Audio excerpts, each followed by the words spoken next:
let's turn our attention to the West Bank here, because as the genocide continues in Gaza, IDF just undertook the largest military action that Israel has done in the illegally occupied West Bank since 2002. So since over 2 decades. This is a major escalation. Obviously, Hamas is not in the West Bank, does not govern the West Bank.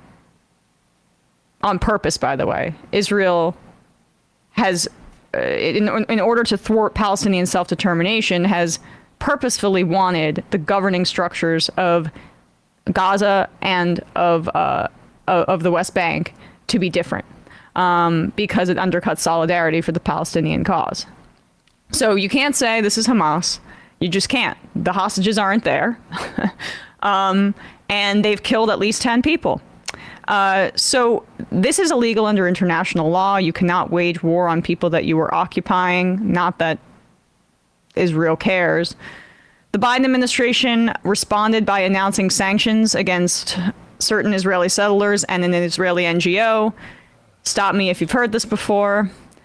Let's see the follow through on even those limited announcements. Yeah, we'll play a clip in a sec of Eli Clifton of the Quincy Institute and his view on this. But yeah, I mean, what Matt's saying, it's just this NGO that is in question here, that's being sanctioned, is called Hashamar Yosh.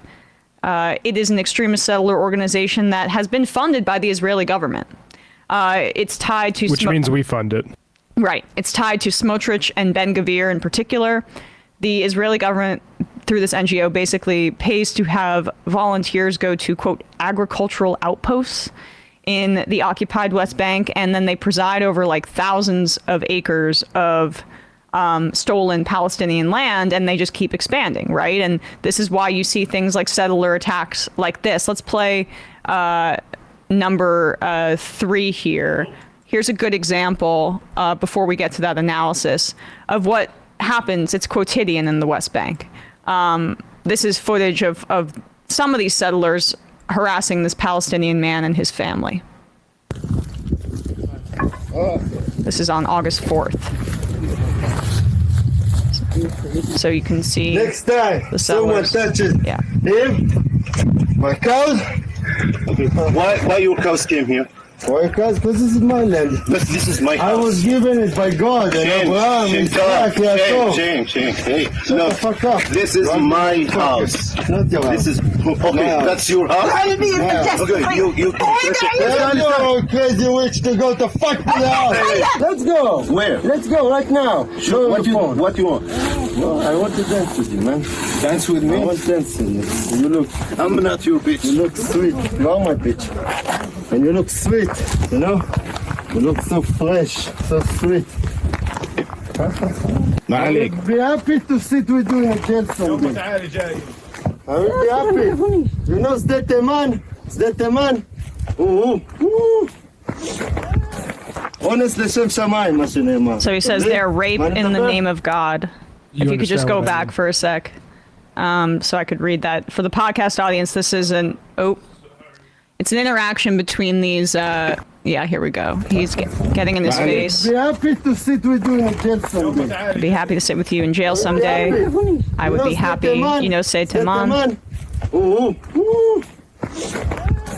Honestly, Shem Shamayim. Rape in the name of God, as they say. You understand what I mean. And then he makes a kissy face. So that is, Seit Teman is the torture camp where they had been raping Palestinians.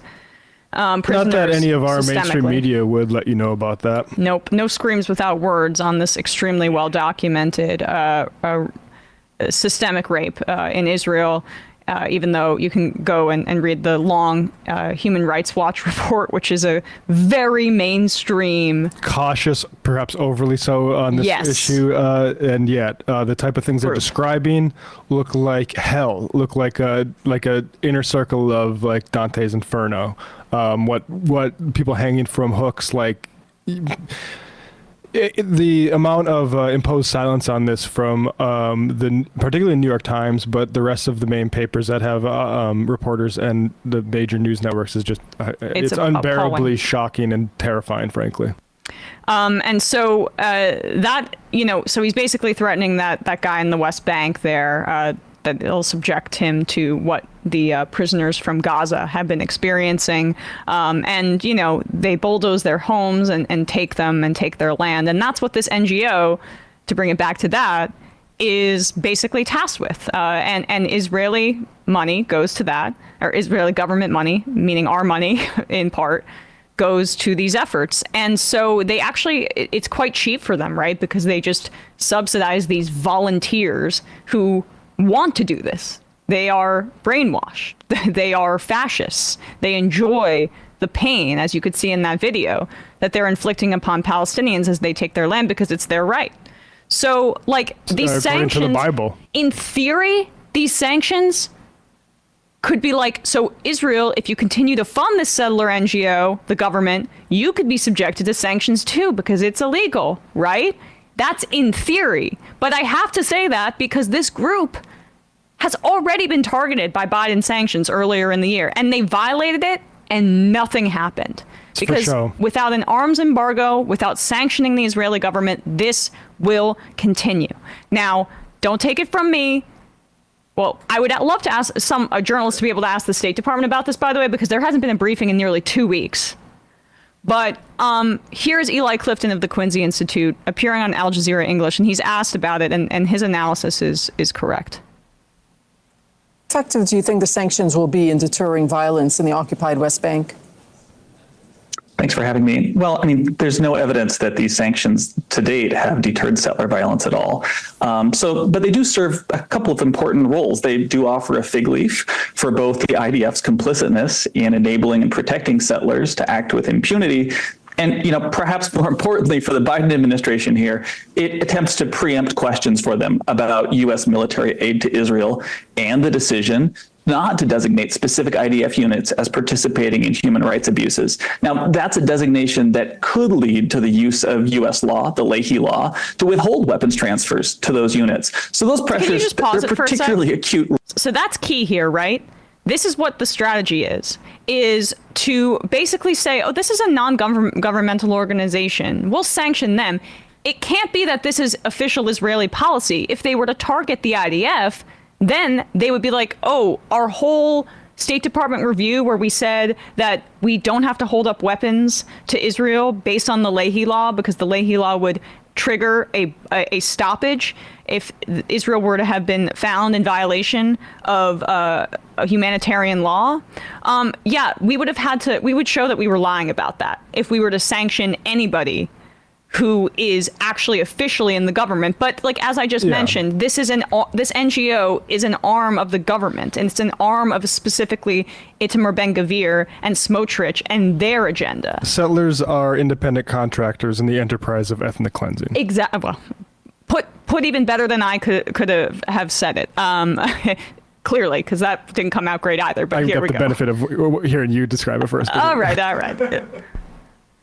To withhold weapons transfers to those units. So those pressures, they're particularly acute right now in the final months of the U.S. presidential campaign season. So what you're saying is the U.S. just doing this sort of as a distraction then? Well, I think it partly is a distraction and partially to manage a difficult situation when you have 44% of likely Democratic voters opposing U.S. military aid to Israel, at least in terms of its war against Hamas, with only 25% in favor. So they have to do something, but they don't want to do something that actually could have long-term effects on the U.S.-Israel relationship. Why now, though? Because there's years of accumulated evidence that this particular organization has been funded and supported by the Israeli government, as well as senior members of the NGO are affiliated with the parties of the ultra-nationalist ministers like Ben-Gvir and Smotrich, who, as you know, have called for violence against Palestinians. So why now?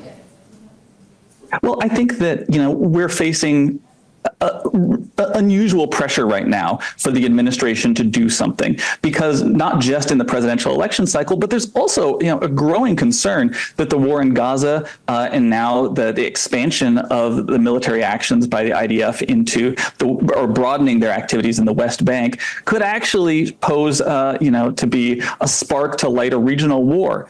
And so there certainly is a strong desire in Washington to prevent that, but there's also competing pressures not to do something that would fundamentally change the U.S.-Israel relationship. Now, all of this is coming at the expense of U.S. policy in the region that could actually help de-escalate tensions with Iran and Hezbollah and could help bring a ceasefire in Gaza and a release of hostages.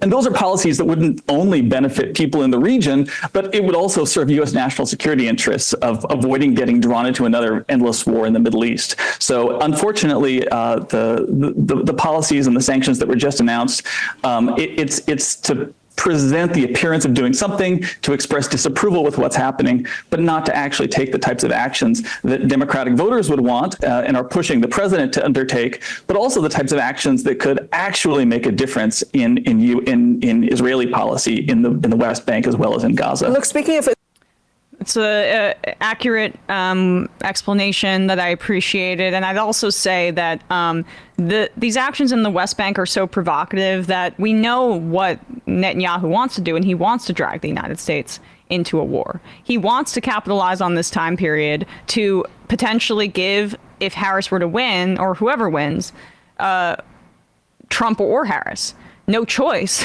but to essentially back Israel in some broadened military campaign. These are literally the West Bank, and taking this action is designed to provoke Hezbollah, given Hezbollah's regional proximity to the West Bank as relative to Gaza as well. Not that anyone can access Gaza because it's an open-air prison. But in terms of the West Bank, they want rocket attack from Hezbollah coming over for that very reason, because if that were to happen and there were to be escalation, what have we seen from the Biden administration that would indicate that they wouldn't defend Israel to that degree? That's Netanyahu. Sorry? I was just saying zero. I mean, Netanyahu wants... Netanyahu is risking his own citizenry for his own political ambitions and for the genocide. And it's working. Yes, he's politically stronger now than he was. So all the crocodile tears you hear from liberal Zionists who are like, look, I support Israel and like the two-state solution, and I don't like Bibi. Well, guess what? You're strengthening Bibi Netanyahu. So yes. Good job on that. That's along with all the Palestinians that this tepid half measure has gotten killed. You've also strengthened the guy you supposedly don't like. That's a key point that Matt is making. He has actually solidified his position over the past few months. The opposition that was polling better than him has kind of fallen by the wayside because people are like, well, you know, I like the strong guy, and Israelis. Why would I go with these pussies? Right, that's it. That's it. Which is incredible. So this bear hug strategy was really just a frickin' hug, and it's emboldened Netanyahu. Hey folks, don't forget to hit the subscribe button and check out our daily show. We do it every day at 12 p.m. Eastern for about 2.5 hours. We even take phone calls. You should check that out.